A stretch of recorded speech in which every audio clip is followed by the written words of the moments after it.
Oui, je voudrais vous dire que notre groupe approuve l'esprit de cet article et que nous le soutiendrons parce qu'il est utile. Personnellement, je m'honore d'avoir créé l'enseignement civique, juridique et social dans les enseignements professionnels qui se donnait pour objectif d'éduquer au débat argumenté, de passer du péremptoire à l'argumenté. C'est exactement le sens que vous étendez à cette occasion. Le mettre dans l'enseignement civique et moral, pourquoi pas, mais on peut dire que c'est quasiment le point de départ d'une discipline philosophique dès le plus jeune âge. Et c'est très bon, c'est-à-dire prendre en considération un point de vue et s'entraîner à imaginer ce que pourrait être l'inverse pour vérifier la valeur des arguments. Donc on ne peut que vous suivre. Au demeurant, moi je suis plein d'optimisme quand il s'agit du débat sur la vérité. Un jour, des philosophes s'étaient réunis pour savoir quelle était la réalité de la réalité. Et à la fin d'un fort long débat, personne n'en savait strictement rien. Diogène arrive et on lui demande quel est son avis sur la question et quel est son argument. Il sort de dessous sa toge un bâton et en frappe le dernier qui a parlé. Et tout le monde a conclu que la réalité avait les moyens elle-même de s'imposer à l'esprit par son propre chemin. De la sorte, je crois qu'on peut être tout à fait confiant si on donne les moyens de trouver par soi-même le chemin qui conduit à une conviction personnelle, sachant qu'elle ne sera jamais la vérité, mais une tentative d'y approcher. Donc nous approuvons cet article 9 parce que son esprit est progressiste, son esprit est humaniste, son esprit est philosophique. Merci, monsieur. Cet article entend enrichir l'enseignement moral et civique, un enseignement qui consiste à prodiguer toujours plus de morale politiquement correcte à nos enfants tout au long de leur scolarité pour en faire des citoyens responsables. Et pourquoi pas des électeurs utiles.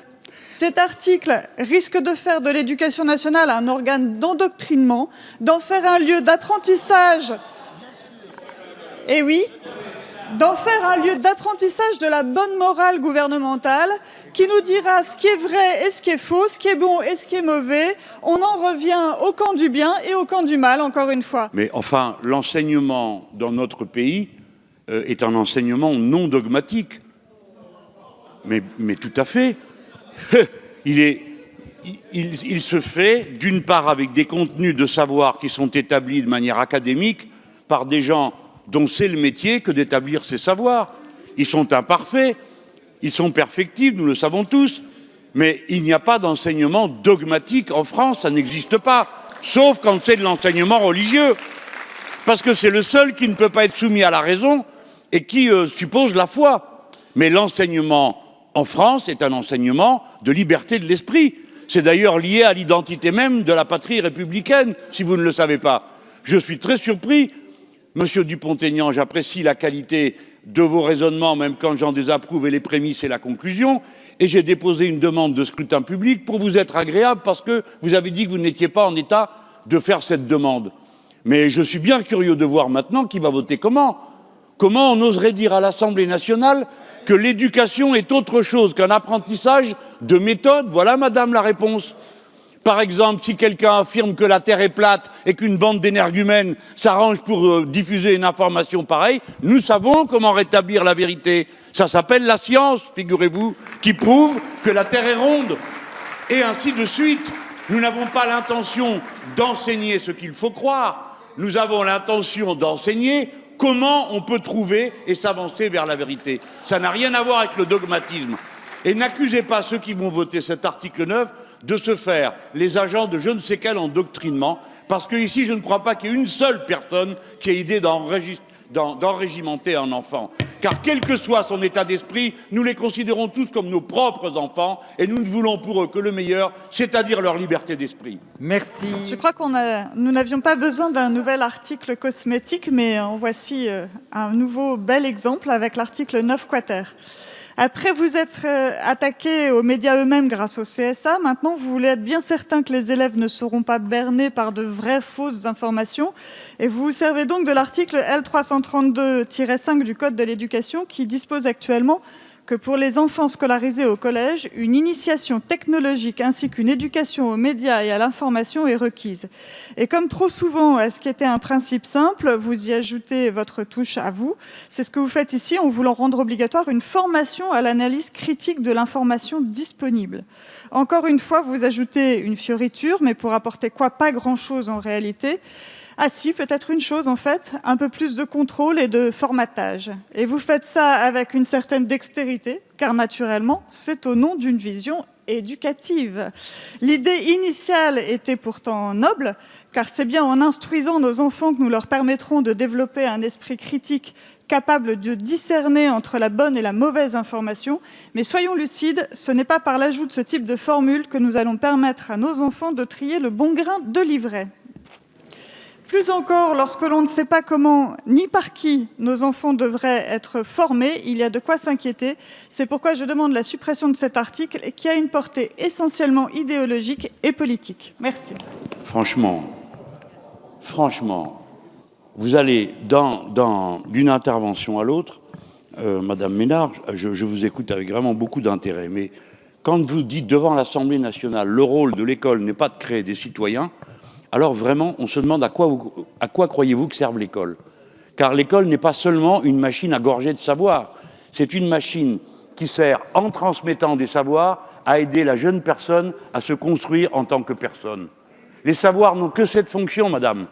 Ce n'est pas un programme qu'on leur injecte dans la tête, c'est une manière qu'ils ont de devenir des personnes. Alors oui, la fonction de l'école républicaine est d'aider à fabriquer des citoyens, c'est-à-dire des gens qui apprennent à vivre avec les autres en essayant de vivre sous l'empire de la vérité. J'ajoute que ce que vous venez de dire complète bien ce que vous sous-entendiez il y a un instant, que l'école n'aurait pas à se mêler de morale. Ce débat est épuisé depuis 1905. Et le début de l'école républicaine, si l'école se mêle de morale, et elle enseigne la morale sur laquelle repose en général le consentement de la société tout entière, je vous renvoie au discours de Jules Ferry sur le sujet. Mais permettez-moi de vous dire que si quelqu'un ici défend la liberté de l'enfant, eh bien ce n'est pas vous.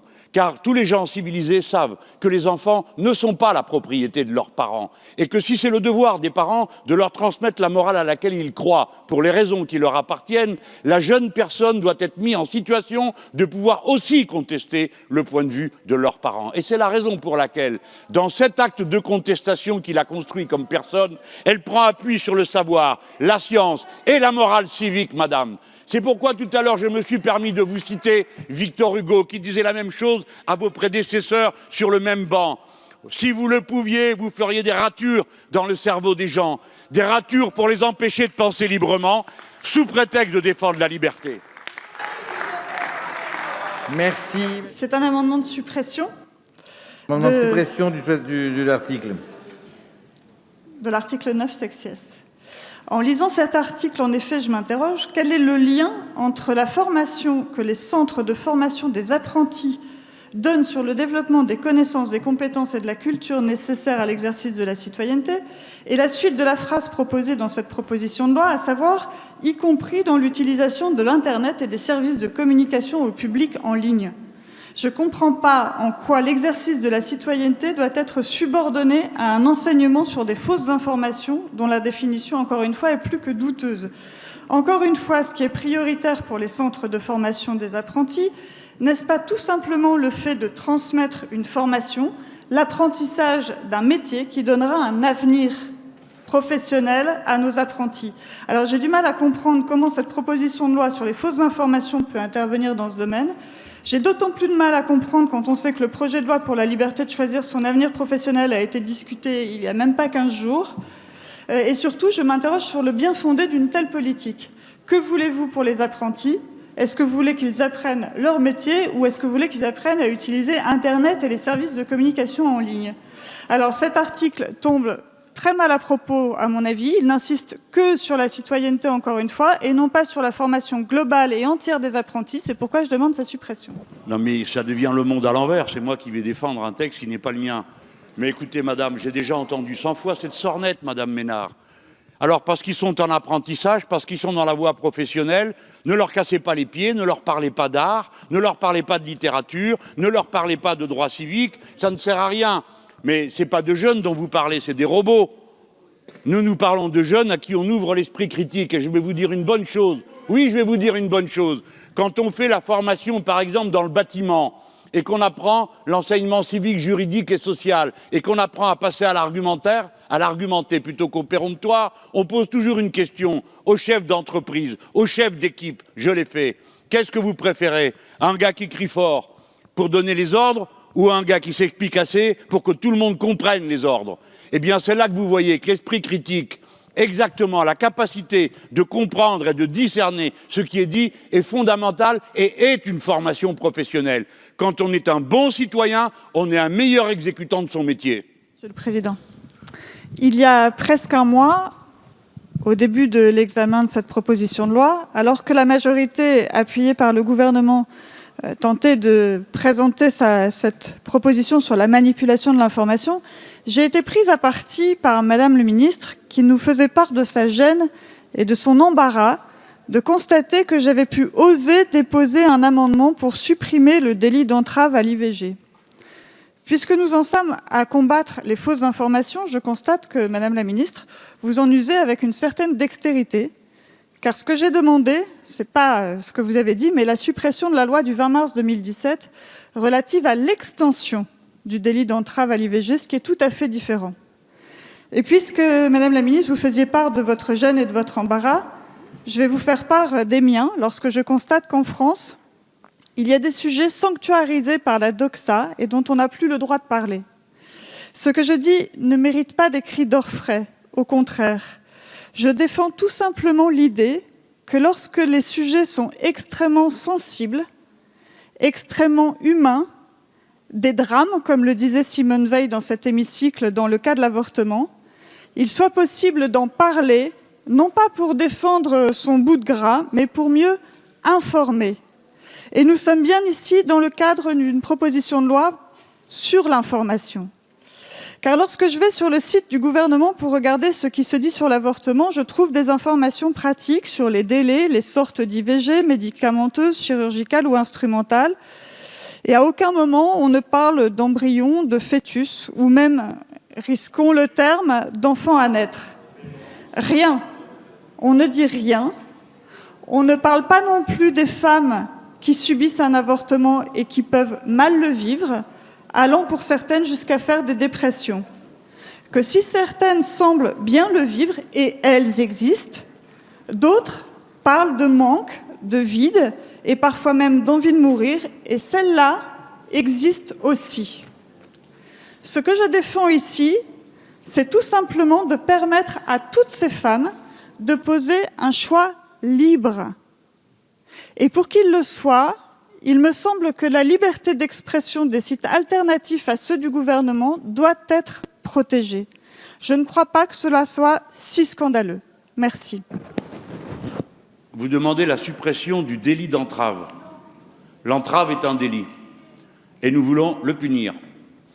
Et c'est déjà beaucoup de tolérance de la part de cette société de permettre les simagrées de prière dans la rue que vous organisez à intervalles réguliers pour culpabiliser les femmes qui ont pris leurs décisions et les démoraliser. Il y a un délit d'entrave et je suis bien content qu'il fonctionne parce que lorsque l'on consulte sur les sites internet, ce qui apparaît d'abord, ce n'est pas la parole du gouvernement qui ne peut pas avoir d'autre parole que celle qu'il a actuellement, hier, demain et pour toujours, qui est une parole neutre, qui est juste de dire voici ce que la loi permet, voici ce que vous avez le droit de faire, mais qui ne fait aucune injonction ni aucune propagande. Par contre, harceler celles qui ont pris leurs décisions ou qui sont en réflexion, ça c'est insupportable. Et je demande au gouvernement, je pense que tout le monde le lui demande, d'être très ferme et de ne pas permettre que par des amendements de cette sorte viennent des brèches s'ouvrir là où nous avons déjà eu un débat qui a été long et qui a été tranché. On a le droit d'y revenir, mais on a le droit ce soir de dire fermement à Madame Ménard, non, nous ne le permettrons pas.